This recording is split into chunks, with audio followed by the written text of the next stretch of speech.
Veja que coisa curiosa, muitas vezes se imagina que o gestor de pessoas é aquele que faz com que as pessoas façam coisas, isto é, se aproxime como um gerente de pessoas. Mas a noção de gestor, embora ela tenha dentro dela a própria noção de gerente, ela ultrapassa essa ideia. Não é alguém que dirige, que leva adiante. O gestor é aquele que é capaz de consertar, com C, como um concerto, consertar a pluralidade, a diversidade de competências, habilidades, capacidades e fazer com que isso eleve o objetivo, a missão e a visão que uma organização de qualquer natureza tenha, seja no campo público, seja no campo privado. Por isso, um gestor de pessoas é alguém que exerce uma liderança, sem que ele seja exclusivamente um único líder, mas é alguém, um homem ou uma mulher, que lidera um processo de elevação, como eu dizia, das condições de ação de um grupo de pessoas. Esse gestor tem sim atividades gerenciais, mas não é só isso. Ele tem atividades pedagógicas, mas não é só isso. Ele tem atividades de coaching, mas não é só isso. É um conjunto de situações, de interfaces que fazem com que a gestão de pessoas ela seja decisiva como um diferencial sério hoje nas boas organizações. No fundo, a grande meta de um gestor de pessoas é o manejo do estoque de conhecimento que existe dentro de uma organização.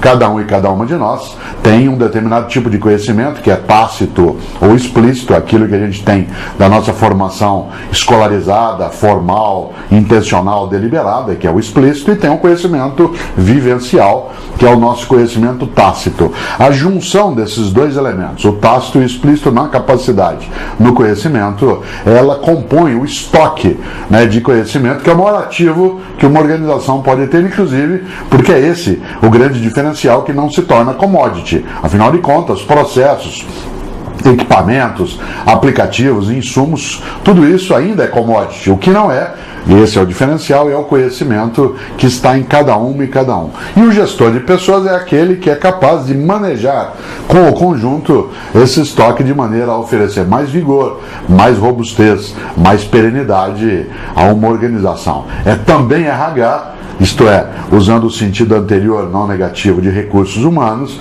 mas sem entender e sem cair na velha armadilha que já é ultrapassada, mas muita gente ainda pensa de humanos apenas como recursos. Um gestor de pessoas é um gestor de talentos, lida com o desenvolvimento humano, lida com a capacidade de fazer projetos nos quais ele se coloque também como alguém a ser gerido.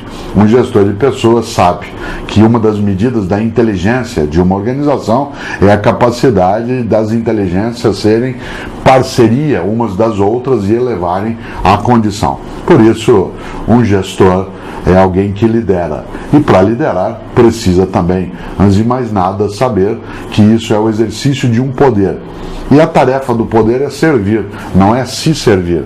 Todo poder que, em vez de servir, é um poder que se serve, esse é um poder que não serve.